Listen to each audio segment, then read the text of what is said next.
What's going on, guys? It's Kyle Carroll from Carroll's Corner MMA podcast, and tonight we're joined with special guest fighter who'll be fighting on Jackhammer Promotions against Crawford for the Studio 15 Middleweight MMA Championship.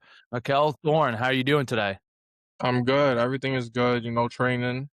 Awesome. We're going to dive right into your origin story, the spark. Every fighter has a moment where they transition from a fan to of the sport to someone stepping inside the cage. What was the turning point for you? Well, I watched UFC a little bit, but I started training before I started watching fighting, and I just loved it. I can't lie. Like, there's nothing that I'd rather be doing.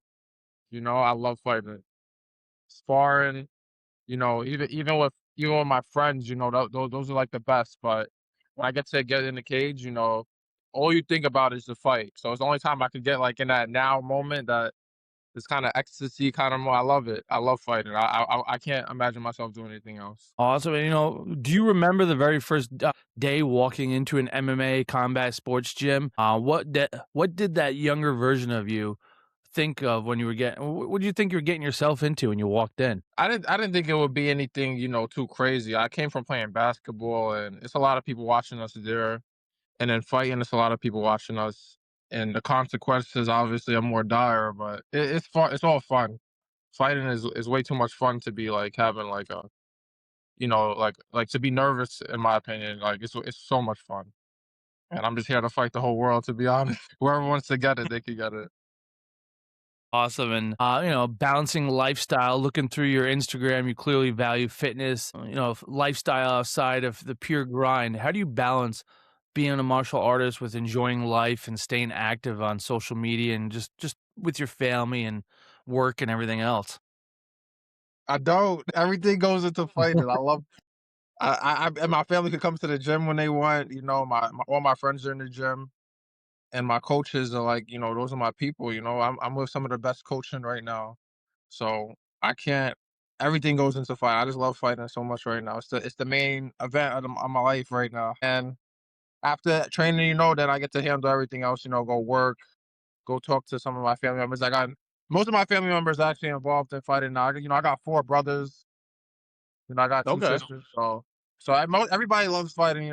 I'm surprised. I didn't think that they would like it just as much as me. I thought it would be kind of like, why are you doing this? But everybody seems to be in love with it just as much as me. So I'm happy about that too. Do any of your siblings compete at all or no? No, but it's kind of funny how you brought up a sibling. Literally, my sibling is running to my car right now from the gym. This is my little brother. He's literally running to the car as you mentioned. He, he's planning on competing soon, so I'm pretty happy about that. That's my little brother. How old are you? What, you 19? Yeah. So he's 19 That's years awesome. old. Yeah, he wants to compete soon. He hits pretty hard too. That's It's awesome. blood. No, what does it mean to you that, like, your brother wants to follow in your footsteps, get in there and compete as well, and kind of, like, follow what you're doing inside the cage, and you're doing, pretty impressive things in there, getting some big wins over, like, Mark Sinatra, who's a guy who's a bulldog inside the cage. Yeah, he's a monster. I studied him for before fighting him. I studied him a lot. I watched like as much fights as I could find, and yeah, he knocked out some pretty big dudes. So Yeah.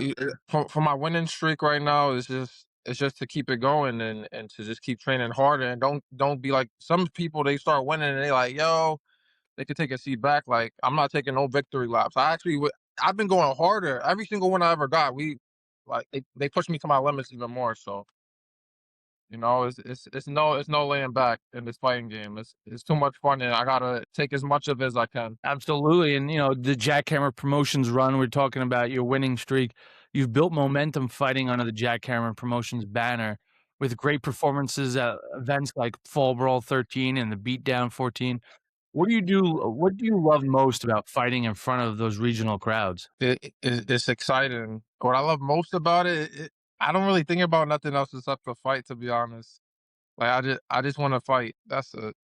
And I'm happy if somebody if people, when people come and support me, it's a bonus. But everything just goes into the fights, and then my development for fighting. That's it. And we kind of touched upon this a little bit, but going the distance, looking at your record on Tapology, you have the reputation for tough, grinding fights that you go to the judges' scorecards, such as your unanimous wins against Mark Sinatra and Reed. How mentally taxing are those 3-round battles, and what goes through your mind when you hear a unanimous decision in your favor? Yeah, I always think Imma lose, like, anytime it's an unanimous decision, I don't think Imma lose, but I just think like, what's about to happen kinda that's the only time I'm really like, "Shoot, like, what's about to go on," you know? But, other than that, like, like 1 minute or 30 seconds, whatever it is, that I'm waiting for the decision to be made, it's all fun, That's it. And then from your earlier bouts against guys like Yang to your more recent fights, what is the biggest difference in how you view the sport today versus when you started? Well, I guess because I got muscles, like, people will be thinking that, like, it's gotta be like, Imma be brawling, it's gonna be tough, but that's, like, 5% of my game, to be honest. Like, they're underestimating my IQ completely, like, I got some of the best coaching, I got a lot I'm utilizing AI, I'm doing all types of stuff just to increase my game, you know what I'm saying? So, like, that's, like, 5% of it, like, the brawling and the toughness, the other 95 is all IQ, They got no idea what's coming. No idea. Honestly, I feel bad for my opponents when they once the cage after that first round, they realize that it's not what they expected, So it's a hard strategy game. We use strategy and we use IQ to fight. We're not trying to go in there and get knocked out. We're not trying to go in there and get hit. And if I even do get hit, if I get hit, the ratio I want it to be like 1 to 20. So every one time they hit me, I hit them 20 times. That's how I want it to be. I'm curious though, you're talking about using AI to break down people and kind of evaluate things. How do you do that? I'm curious to how you use it. Yeah, there's apps like Jab AI and there's a few more others that like it's just simple ways that you could just ask it like questions or like send them a video and you can ask them like what's going on here and here and then it's just a little part of the game, but most of the everything comes from coaching. Most of it comes from coaching. Just AI is just a little part of it, but it's Gotcha. interesting. I'm just curious 'cause Yeah, I'm listening. I'm always just curious to hear how people use what they do, like, because a lot of guys don't even watch film, and then to hear, like, yourself where you're talking about watching film, which I think is a huge part of any sport, but you're watching film, but you're also using the AI to help you and bring it to another level, because it might catch probably not a lot, but might catch little things that you might not see right away. I think it's interesting because I think watching film is crucial for any sport. Like, Oh yeah, I coach 100%. football, everyone watches film, and I think MMA, a lot of the young guys, especially in amateur, don't watch enough film or don't even watch film on their opponents, and hearing that you do as well as using AI to give yourself even more of an advantage is interesting and unique, and I think that's awesome. Yeah, thank you. Yeah, if you're not using AI, you get left behind. It's a fact. So I try to do like try to learn something, a little bit of something every day, just so I could advance like work and fighting, especially, just learn something, even though if it doesn't benefit me for that day, like eventually, utilizing it like 5-10 minutes a day, could help me in the long run, hopefully. Absolutely, and, do you ever look on the Tapology page? A lot of fighters have a love-hate relationship with Tapology. Fans use it to pick favorites and guess outcomes. Do you ever look at your own page and the fan predictions or look up, your upcoming opponents on there, and or do you ignore the internet noise entirely? No, I look at it a lot. I try to do, as much like deep research as I can, try to figure out what's going on, my opponent experienced and what they're going through and their history.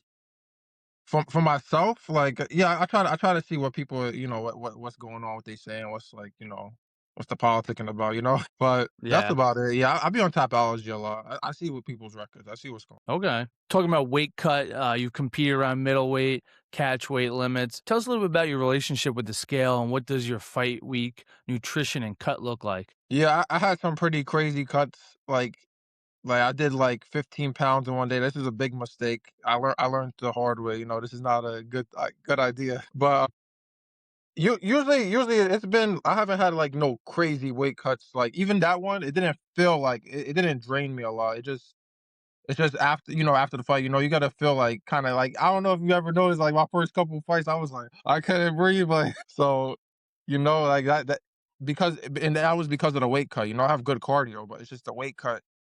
It can make you're missing nutrition and stuff, so it can make you feel kind of weird. But other than that, Yeah, it that drains that your first body. Yeah. fight, It yeah, drains your body, your energy, everything. yeah, it's not good. It's not good. So we We my coaches got everything covered. They're basically making me take it like more like step by step instead of just cutting a bunch of weight, you know?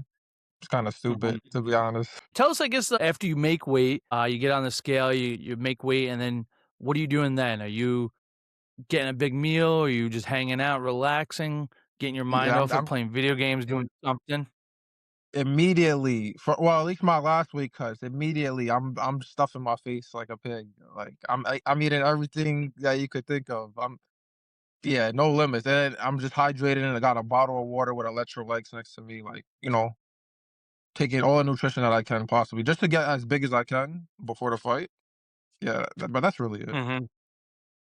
Do you have a go-to meal or go-to spot? Like, I believe I was talking to oh, geez, drawing a blank on his name, but, he goes and crushes Applebee's after. Okay. Lawrence Bishop, he's going to Applebee's and crushing everything in sight. Is there a place you're going to and just getting things?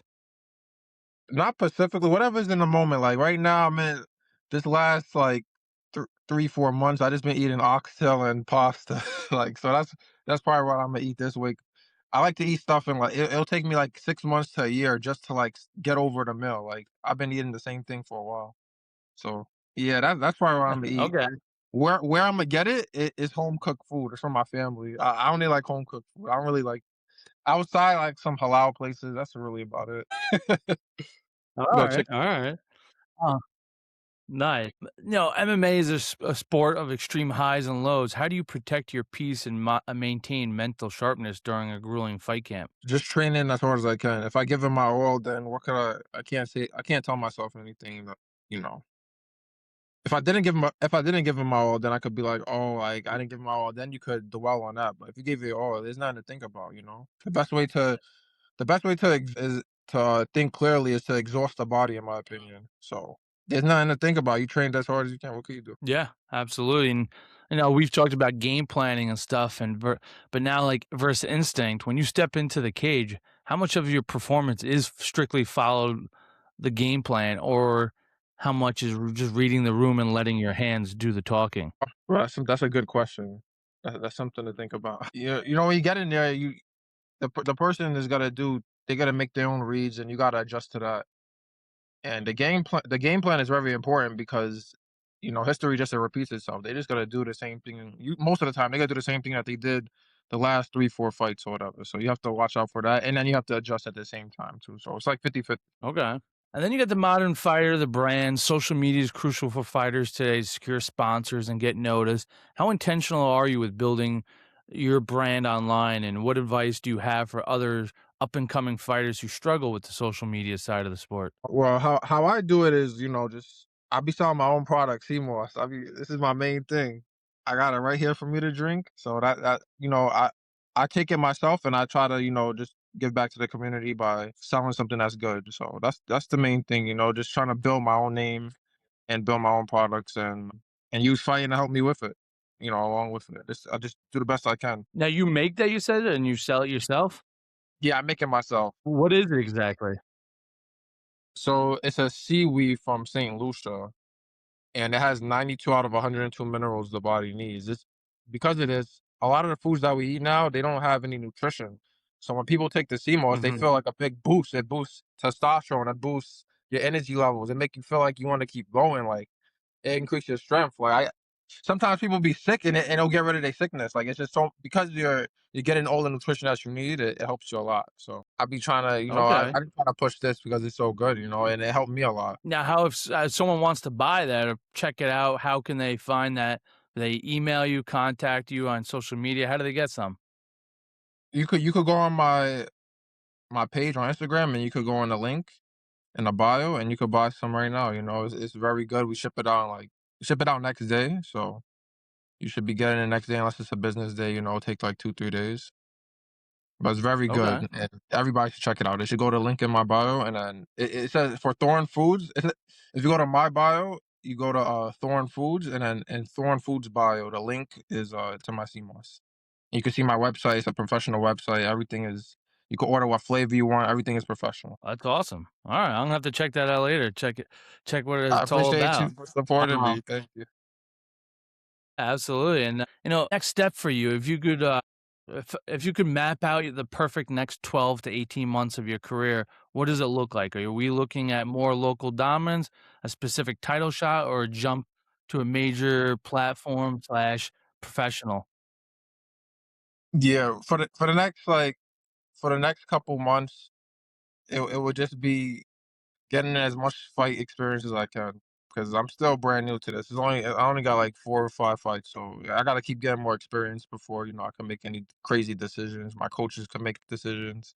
They need to see what's going on in the ring. So definitely more experience. Try to get as much fights as I can. Just be greedy. Yeah, take everything. Okay. And now you're fighting Crawford, your opponent. What are the weaknesses do you believe that he presents, and where do you think he's vulnerable for you to jump and take advantage of? Yeah, well, we have a game plan for him, just like how we have it for every other fighter. So we expect them to do the same mistakes that they made. He's got to make those mistakes, and we're gonna expose them. It's just as simple as that. We're gonna expose all the weaknesses. If somebody likes to box and they don't like kicking, we're gonna kick them. And if somebody likes to kick and they don't like to box, we gotta box them. If somebody don't likes to wrestle, we gotta wrestle them. We're gonna make it very hard for them. It's not gonna be an easy night for them at all. Awesome, awesome. I'm looking forward to this fight, that's for sure. He's also a big guy, a big, strong dude. He's going to go in there and throw down. This should be a great fight, a great title fight for the Studio 15 middleweight MMA championship. Before we go, a couple of questions. Best walkout song you've ever used or want to use? The best song. I mean, my coach would give me all my songs. Like he be doing all that. But the best song he ever put for me though was the last song. It was called "Downfall" by Biggie Smalls. Okay, awesome. Nice. A little Yeah. throwback action. Yep. Very Yep. He nice. always got the throwbacks for me. So that's all my coach. He be doing Professor Daylon. Who is your all time favorite combat sports athlete to watch? John Jones.